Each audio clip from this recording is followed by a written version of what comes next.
Hello and welcome to another one of my lockdown walking films. Today I am on Marple Bridge, which is just outside Stockport in Cheshire, and today I'm hoping to do a small walk around the villages of Strines and Marple. Shouldn't be more than about 8k. Hope to walk part way along the Peak Forest Canal, had to remember that, and then coming back along the River Goyt. So really hope you enjoy this, so let's go. Right, so this is just where I'm choosing to start from. Just let you have a look there. And there is a free car park at this viewing point. Also a few little benches and tables as well. So it's fantastic. So what we're going to do anyway, this is just Ridge Road. We're just going to take a left for about 100 metres or so and then cross down towards the canal. Can get busy this road, but it's very nice. That's just what was an old pub famous around here called the Romper. Just straight ahead is the side-on view of Lyme Park, and we're just going down here, Holland Lane. Literally just turned the corner and got that view.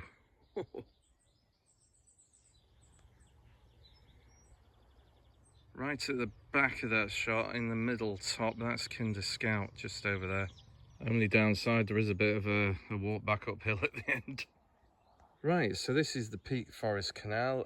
It was finished roughly about the end of the 18th century, just under 15 miles long, and we're going to be following it for a bit, but basically mainly built for limestone. So we're going to follow this into Marple Village.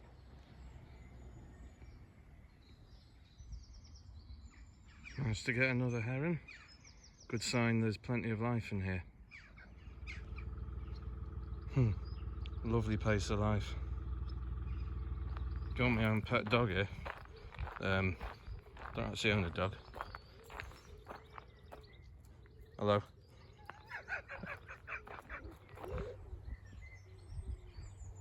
Just bumping into lots of people who have things like feathers in their hats.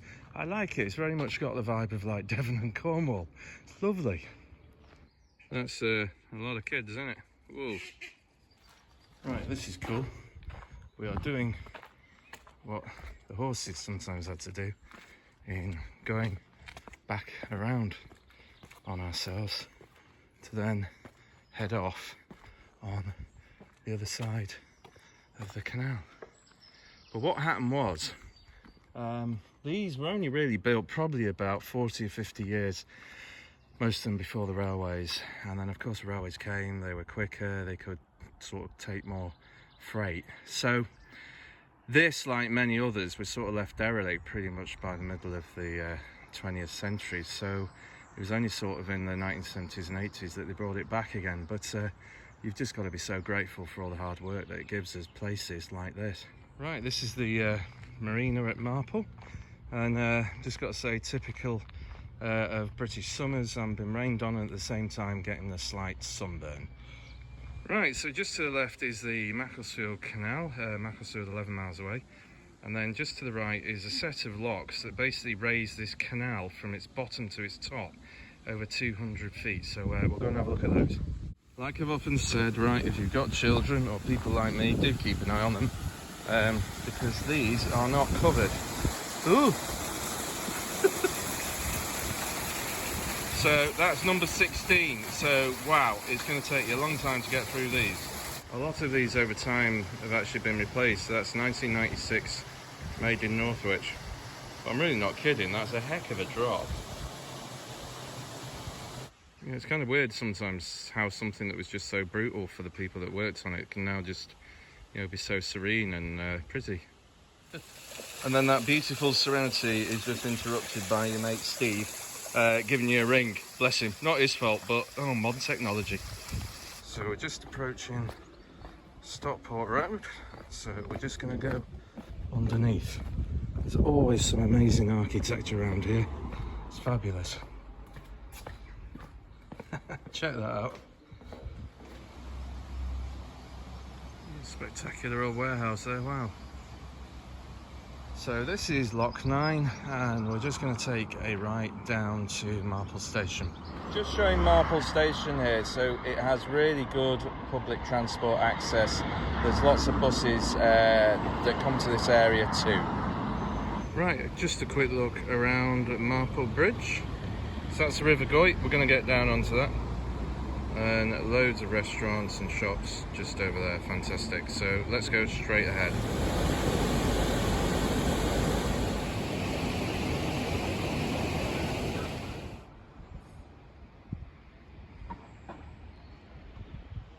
Lovely little place.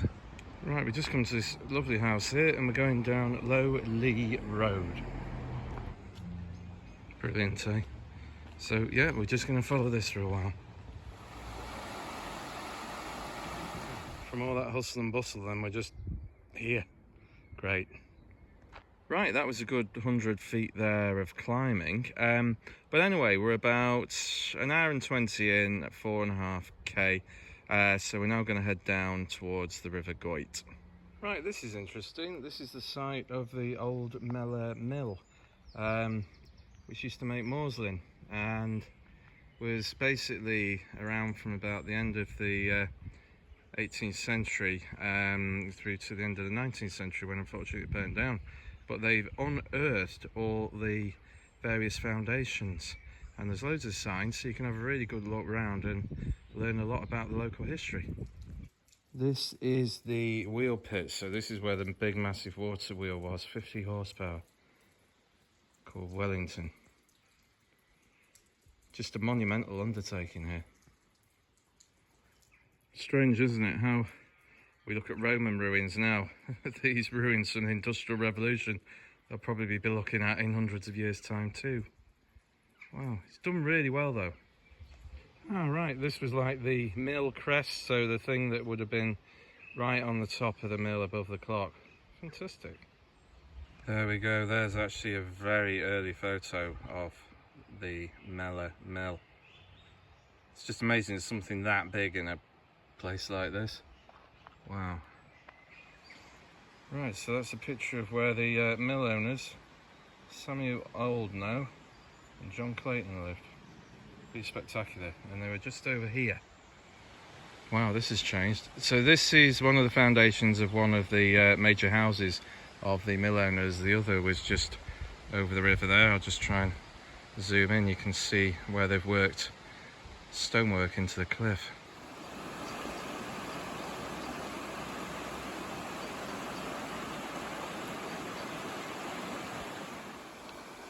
Just reading, a lot of this was basically ornamental gardens as well, so a lot of change to the landscape.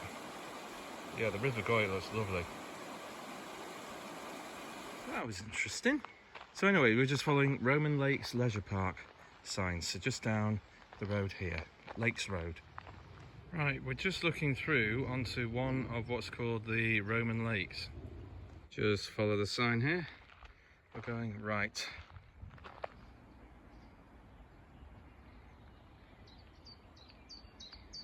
Right, here's the second much bigger lake.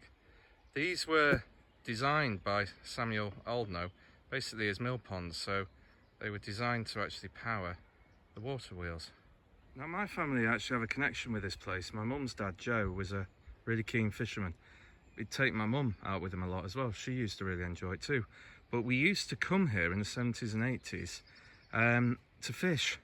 So it was remarkable 10 years ago, because I've not been in here for, oh God, decades. And to suddenly come across this place again, oh, it was amazing. And I tell you what, they've done a really nice job with it. It's beautiful. So when COVID's gone, they've got lovely tea rooms and there's a day fishery as well. Great place to come. And we've certainly got very fond memories of this area. So enough of memory lane, let's get some history and some wildlife in.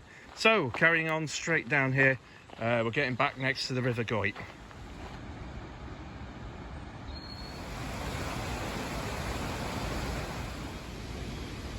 The Manchester to Sheffield line. Well, now they had to repair this about 10 or 15 years ago. It's absolutely gigantic, what goes over the River Goyt. Now, this is just a weir built before the mill. So the Roman lakes basically are just, the channels are just going off over in that direction. I never realised this, I've just read. The weir, what it's used, it raises the level of the water behind, so it's like a dam, but the water can go over the top. So I never knew that's why they used them before, but yeah. Incredible piece of engineering. Right, I've got it now. So yeah, that's where the sluice gate was, which led to a channel, which then went around and to fill up the lake. Ah, brilliant, never knew that. I've got to be honest, most of today it's been raining, but who cares when you get views like that.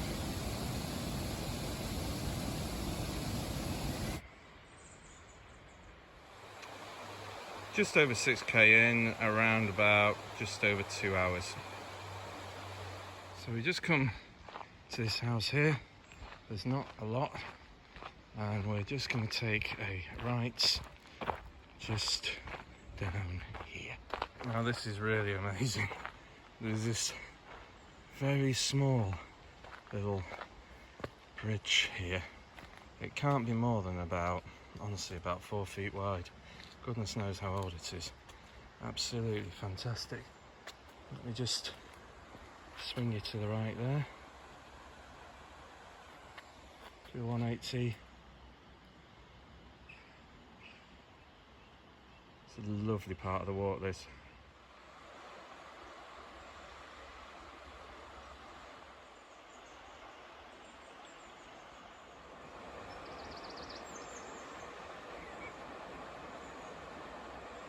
So we're leaving the river behind now, and we're off on the ascent back to where we started. We just approach a house here and we're just going straight up the road here. Just come across Strines Road here, straight over onto Marple Bridge Road. Back at the canal, let's just keep going. Right, and I'm back. So that was just under 3 hours, just over 8k. Got to point out that last bit from the river up here was 120 feet of climbing, but fantastic place to come. So thank you very much for coming with me to Strines and Marple Bridge.